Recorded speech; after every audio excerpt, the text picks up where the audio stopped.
Olá, começando mais um programa, uma boa noite para você. Abril é o mês de conscientização sobre o autismo e hoje a gente vai receber especialistas para falar sobre esse tema tão importante, né? A sociedade ainda tem muita dificuldade em entender o autismo, já que existe um espectro imenso que vai desde níveis leves, né, até pessoas que têm muitos prejuízos por conta dos sintomas. E quando a gente fala em sintomas leves, a gente fala também em preconceito, já que muitas vezes esses sintomas são até confundidos com falta de educação da criança, né, com malcriação, e isso só revela que esse tema tem que ser mais discutido, tem que ser debatido, tem que ser colocado em pauta. E é por isso que o programa de hoje vai trazer uma conversa boa sobre o transtorno do espectro autista. Eu tenho certeza que vai ser muito esclarecedor, então vai lá, chama a sua família que o programa já está no ar.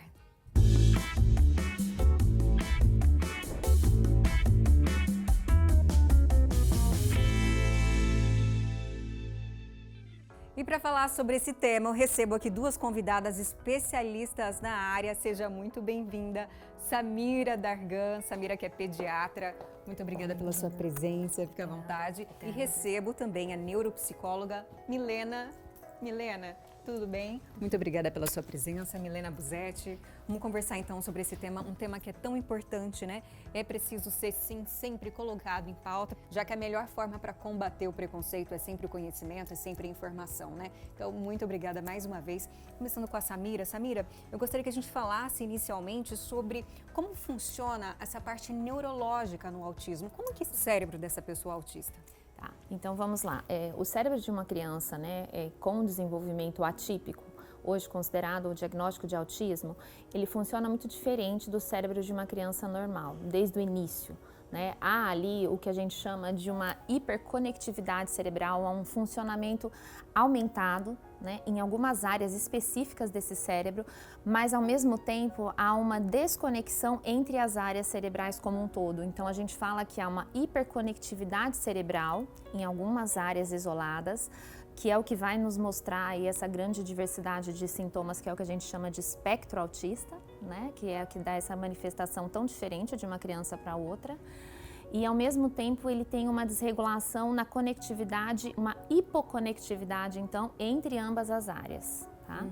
E quando a gente fala de espectro, é bem amplo, né? Vai do nível 1 ao nível 3, o que você pode explicar? Sim, esse espectro ele varia conforme a manifestação dos sintomas, mas é importante a gente ressaltar que, embora há uma variação da manifestação dos sintomas, alguns deles eles são extremamente importantes para que se feche o diagnóstico. Então, algumas manifestações estão presentes em todos.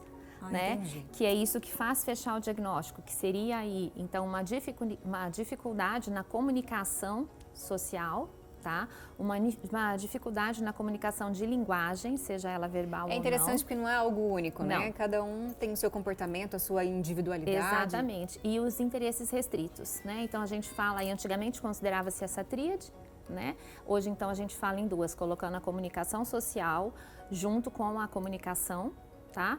Então, a interação social e a comunicação e interesses restritos, tá? Hábitos repetitivos e interesses restritos. Então, essas manifestações, elas têm que estar presentes para que se tenha o diagnóstico.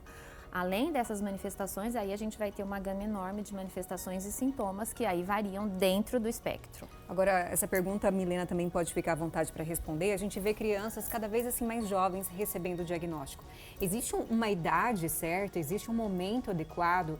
Os pais, eles precisam procurar o especialista quando eles observam o que exatamente? Sim, Poliana, na verdade a gente consegue observar, a doutora Samira está aqui para confirmar, antes até dos 2 anos, A gente vê alguns sinais. Mas para a gente observar com mais cautela, é importante a mãe ou os cuidadores levarem a criança para um profissional, um neuropsicólogo, para avaliar e investigar todas as funções cognitivas dessa criança, para ver se está dentro do esperado, E aí sim fechar um diagnóstico com o profissional. Em relação às causas, hoje se especula muito a respeito de até alimentação, genética, fatores ambientais. Na verdade, o que a gente sabe é que é uma associação de genética com fatores ambientais, tá? Então, há alterações genéticas, há alguns genes, vários, na verdade, envolvidos no diagnóstico de autismo, mas não há um marcador biológico, não há um gene específico, com exceção de uma síndrome que a gente chama de síndrome de Rett, que tem uma manifestação autística, mas não entra como um diagnóstico ali. e que tem um gene único. Todo o restante do espectro autista, tá? Ele não tem um gene único, são vários, então é um poliformismo genético, né? Então são vários genes com alterações assim, ali na sua manifestação. Além disso, a gente tem alguns casos esporádicos, que seriam as manifestações novas, então aquele paciente que não tem histórico familiar nenhum e que surge ali ele sendo como o primeiro caso na família. Os fatores ambientais, em todos os casos, estão presentes, mas eles são um plus, eles são um mais. Não basta eu ter um fator ambiental ali, então não basta eu passar a minha gestação sobre um estresse para que eu desenvolva um filho com autista. Entendi, não. é multifatorial. Eu tenho Significa que ter dizer, então, que eu possa ter uma predisposição Exatamente. e nunca manifestar, mas eu posso Isso. ter uma predisposição E ter um por gatilho fatores ambientais por um eu tenho um gatilho. Tem um estudo recente, publicado ano passado, pela USP, que mostra muito isso. Então, gestantes expostas a situações de estresse, seja estresse físico, né, ou seja estresse físico ou verbal ou emocional até, tá? Então, gestantes que viviam em situações de vulnerabilidade apresentaram parece apresentar uma maior incidência de autista, mas o que não se sabe ainda é se elas já não tinham a predisposição e isso foi apenas um gatilho, que é o que se acredita ser o mais provável. Entendi. Falando ainda sobre identificar, né, essa criança, o que os pais devem ficar atentos? Eu vi que vocês trouxeram aqui alguns objetos, né? Tem carrinho, tem boneca aqui. Eu queria que vocês mostrassem para os pais que estão assistindo, avós, o que é importante observar, né, no brincar dessa criança. Então, Poliana, a função para uma criança atípica de um carrinho é andar e correr com o carrinho. Mas para uma criança atípica, geralmente ele foca em algo específico. Por exemplo, ele vai focar na roda muitas vezes e vai rodar e vai ficar com essa função, né? Então, a gente vai direcionar para que ele brinque com uma função esperada, né? E é como se ele não enxergasse o objeto como aquilo que o objeto é, por exemplo, o carrinho. Sim. Ele acha um objeto interessante, ele quer brincar e ele vai achar a maneira dele. Sim. Sim. É o que a gente fala que não tem o brincar simbólico, o jogo simbólico, né? E ele está presente ali a partir dos 18 meses, mas assim, até os 2, 3 anos a gente pode esperar a manifestação dele. Mas uma criança de 4 anos que ainda não entendeu um jogo simbólico, a gente... Entendi. Não entendeu que o carrinho é para andar, que a boneca é para... Isso, que é a função esperada, né? Por exemplo, é muito comum ver crianças de 4, 5 anos, até antes pegar a mamadeira e colocar na boca e ninar a criança. Mas para essa criança atípica vai ficar mais difícil, a função vai ser outra, né? Então isso já é um sinal que a gente pode observar. E esse diagnóstico é feito então até que idade? A partir de que idade? Então, a gente inicia a avaliação com testes, né, padronizados a partir dos 2 anos de idade. Então, com 2 aninhos já é possível fazer essa identificação. Sim. Às vezes, até antes disso, a gente vê as mães relatando sinais e sintomas, né? Mas ainda sem perceber ou suspeitar de algo. Mas a gente Uma demora na fala? A demora da fala é quase que característica em uma grande parte, que entraria naqueles critérios maiores que seriam a ausência de comunicação.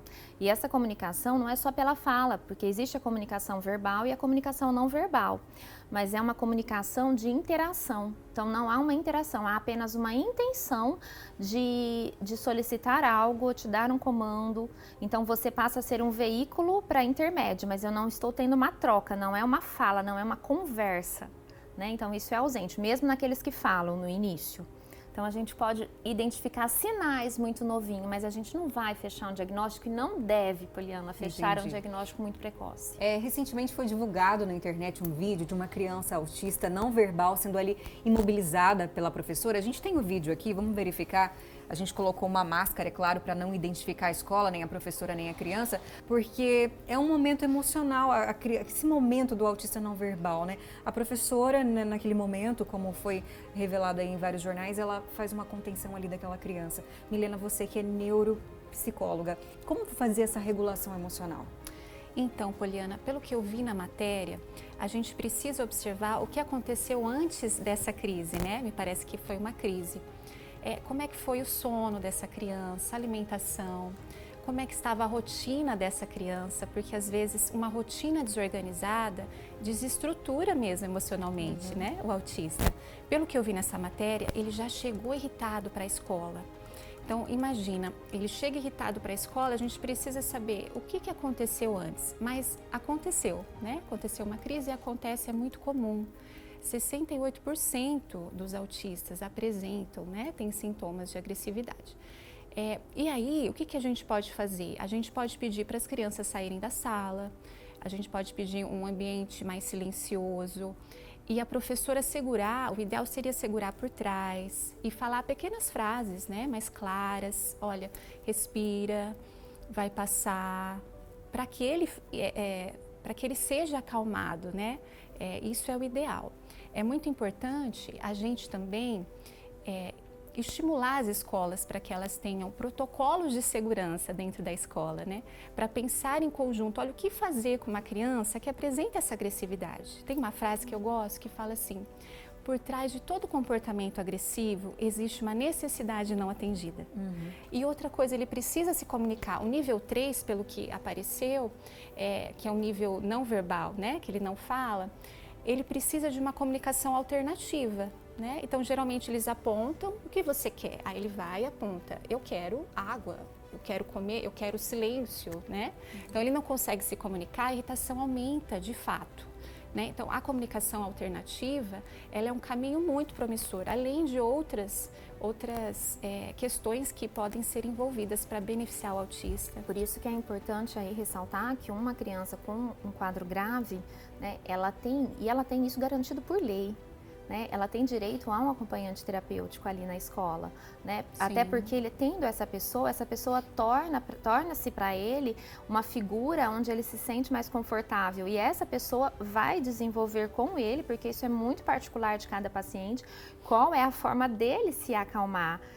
Né? E até mesmo perceber antes da crise tomar uma proporção dessa, que ele está caminhando para uma crise, e assim ela consegue evitar que essa crise aconteça muitas vezes. E nesse mês de conscientização, acho importante a gente falar também que os adultos não estão sozinhos, né? Como que é feito esse trabalho do diagnóstico já na adolescência, na vida adulta, esse acompanhamento, como que isso é feito? Poliana, nos anos 80, o diagnóstico era fechado para autismo mais grave. Então, por exemplo, quem nasceu nos anos 80 vai ser um adulto agora com sintomas, né?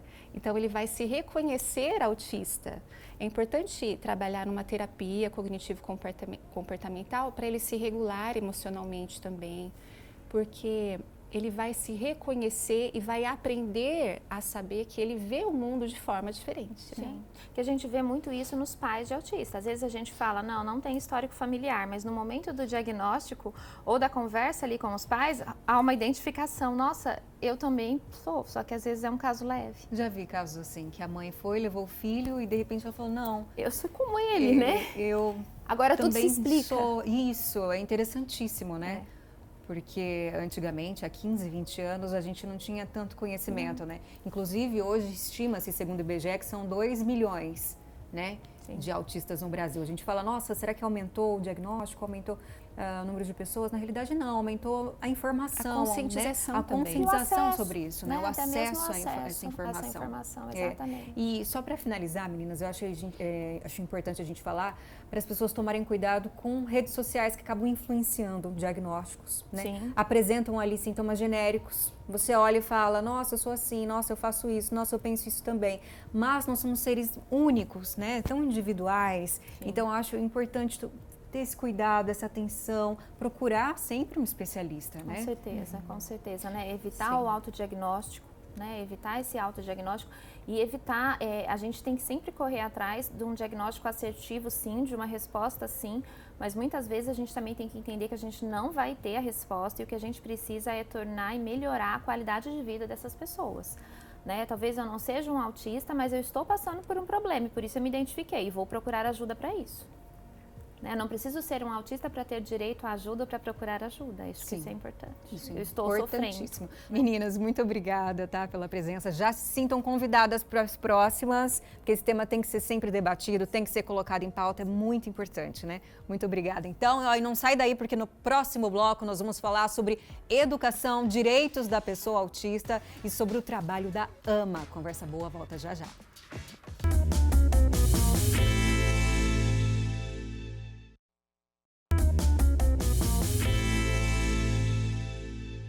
Olá, Olá, voltamos com conversa boa hoje sobre autismo e eu recebo aqui no estúdio a pedagoga e ela também é formada em terapia ABA, Juliana Mello. Muito obrigada pela presença.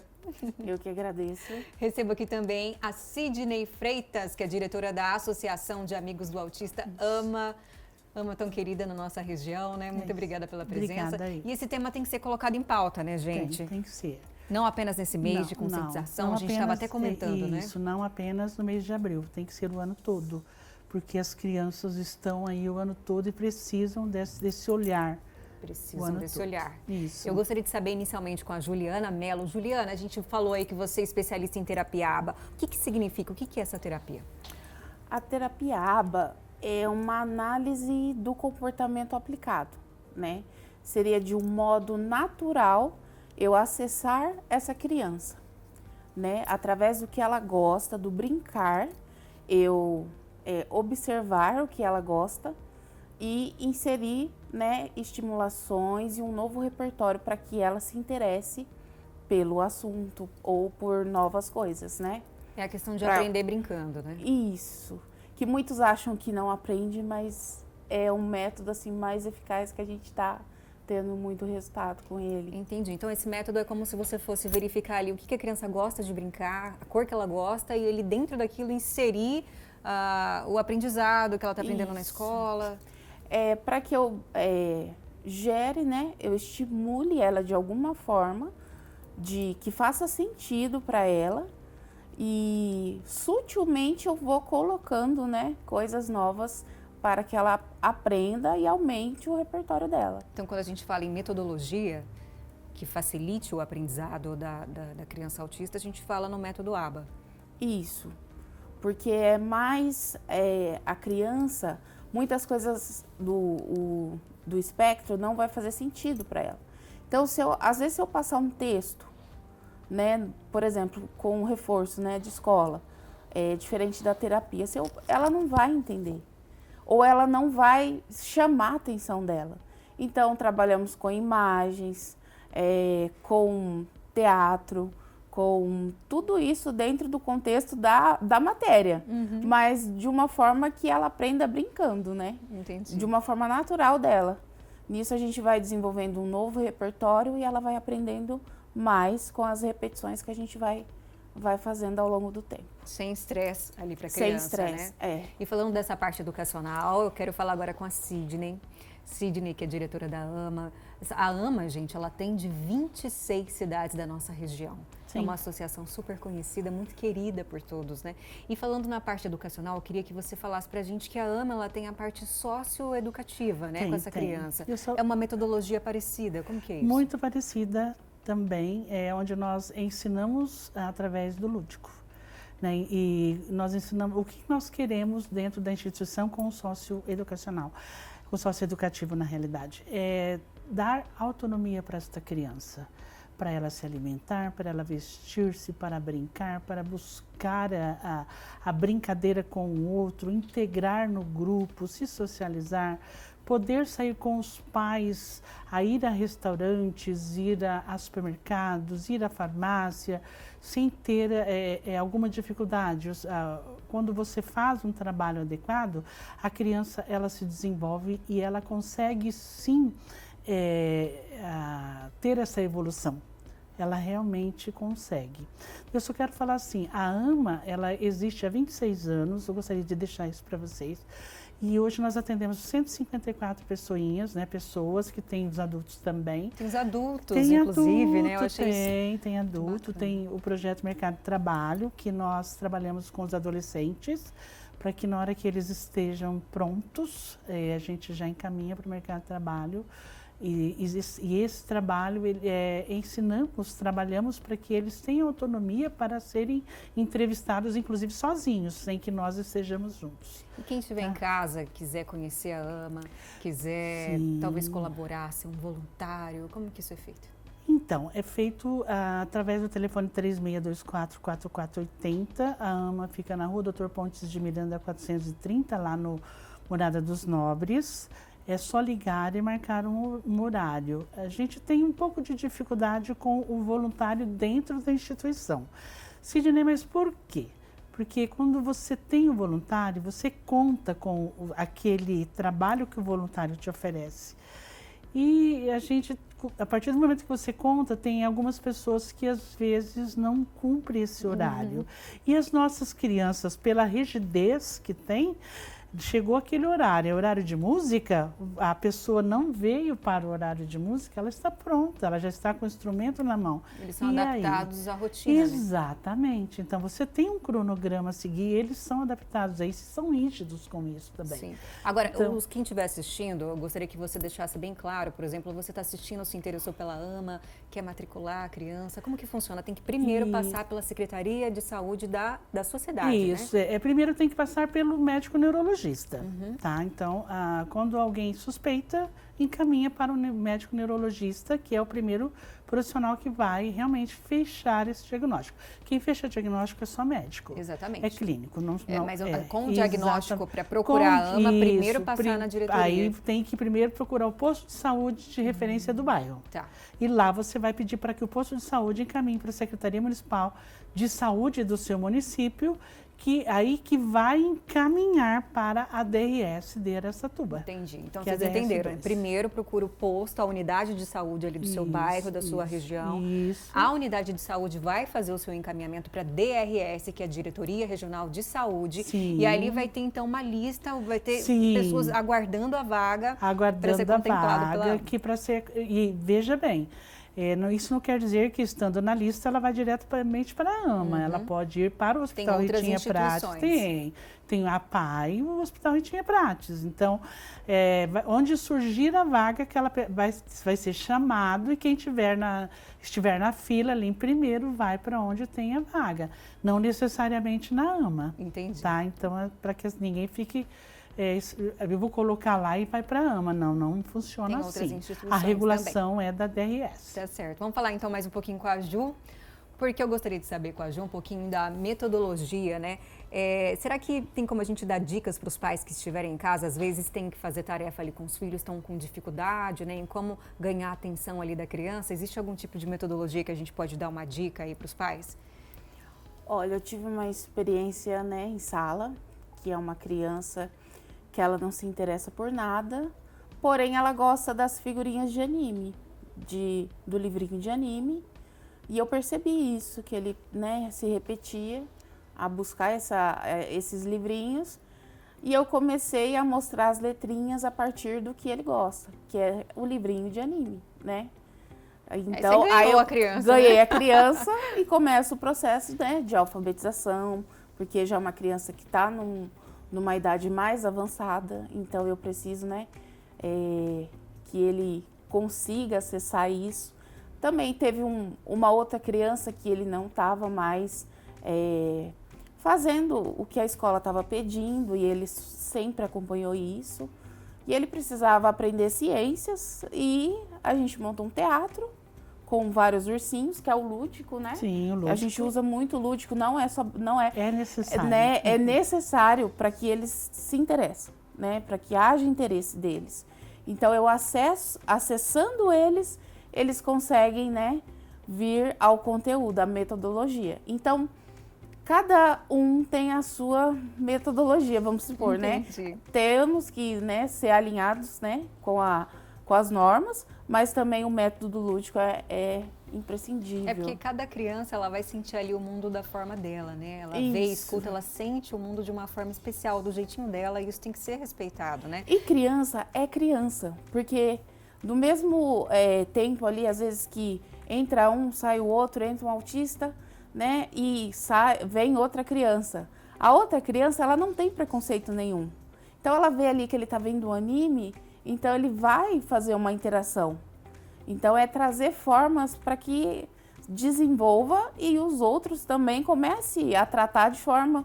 Então eu passo muito isso, que todos são assim diferentes, né? Porque toda criança é única, Sim. porém são todos iguais. E você trouxe aí um livro, né? A Ju trouxe um livro para indicar para você pai, para você mãe, para você avó, para você avô, para você que quer entender um pouco mais sobre o autismo. Que livro é esse, Ju? SOS Autismo. Vamos mostrar aqui. Mostra aqui, Donizete, esse livro SOS Autismo, um guia completo para entender o transtorno do espectro autista. Juliana falou que é um livro extraordinário para qualquer pessoa, né? Simples, que até os pais podem estar adquirindo para saber lidar com essa criança no ambiente da casa mesmo, não só nas terapias, né? Vamos falar mais um pouquinho com a Sidney? Sidney, conta pra gente a respeito dos direitos da pessoa autista, porque a gente sabe que o Estatuto da Pessoa com Deficiência, ele prevê, né? Ele prevê vários itens, né? Tem em torno de uns 13, 14, mas eu vou falar de 2, basicamente, que eu acho que são importantes. É o direito à saúde, né? O diagnóstico. A criança tem esse direito de um diagnóstico precoce e preciso, com profissionais capacitados e gratuitamente pelo SUS, isso também. E ele tendo, se ele tem um diagnóstico que o médico neurologista deu, se o pai, se a família tiver condições, já ir buscar um tratamento, porque quanto mais se trabalha, quanto antes se trabalha, mais fácil vai ser para a família, para a criança na adolescência ou no adulto. Mas tem que ser, a intervenção tem que começar muito cedo. Outro é a educação, que é o ensino regular, onde a criança tem o direito de uma acompanhante dentro da sala de aula também. A criança ela tem direito ao BPC, que é o benefício de prestação continuada. Ela procura isso, vai até o INSS. Isso, ela vai procurar até o INSS, mas que a família entenda que nem todos vão conseguir. Isso que fique bem claro. Mas são dos direitos. Direito à meia entrada, né? Isso, ele pode dar entrada, mas nem todos conseguem, por questões, às vezes, do salário do pai ou da mãe, que é um pouco fora do padrão que o governo exige. Tá ótimo. Olha, muito obrigada pela presença de vocês. O programa está acabando. Obrigada, Ju, por ter vindo. Sidney, foi um prazer. Muito obrigada. Até a próxima. Se quiserem deixar um recado aí para o pessoal que está assistindo. Pais, mães de autistas, amem seus filhos. Tudo se resolve com muito amor e com dedicação. Nós, profissionais, dedicamos amor aos filhos de vocês, mas o maior amor mesmo, de verdade, começa dentro de casa. O filho amado dentro de casa, ele vai evoluir e se desenvolver melhor, onde ele também receber amor. Tanto nas terapias, como na AMA, como nos outros lugares. Amem seus filhos com autismo. E a ama? A ama, com certeza. Muito obrigada, meninas. Nada, muito obrigada. É isso, obrigada pela sua presença aqui, por ter acompanhado o programa com a gente. Fiquem agora com o Minuto Tá na Moda. Até terça que vem. Tchau. Oi, gente, agora é o Minuto Tá na Moda e eu quero mostrar pra você esse look lindo que eu usei hoje da loja Paranoia. Usei aqui no programa. Olha só esses detalhes. Esses detalhes merecem uma atenção especial, né? Essa manga aqui, essa pegada meio boho que tá super usando agora nessa cor linda de outono. Uma manga só, sempre um charme à parte, né, gente? Acho lindo, atual, super estiloso, né? E é claro que uma peça dessa tão linda só poderia ser Paranoia, né? Que traz ideias descomplicadas de look, sempre com muito bom gosto, elegância e estilo. Uma loja que é especialista quando o assunto é sofisticação. Você que é de Araçatuba já sabe que a loja Paranoia fica na Baguaçu, número 50. E para ficar por dentro de todas as novidades da loja, é só acessar o Instagram, @Paranoia. Já pega aí seu celular para conferir toda a coleção outono e inverno dessa loja linda. E aí, vocês gostaram? Eu adorei. Achei super chique, elegante. Os acessórios são um charme à parte, são da loja Mayumi. Elaine sempre com muito bom gosto nas escolhas das peças. Muito obrigada, Mayumi Acessórios, pela parceria. E quem me ajudou na escolha da composição do look foi a consultora de imagem Camila Ábido. Ela que faz um trabalho incrível e pode ajudar você a encontrar o seu estilo. Para conhecer mais do trabalho dela, corre lá na página @Camila_Ábito. É isso, gente. Um beijo e até a próxima.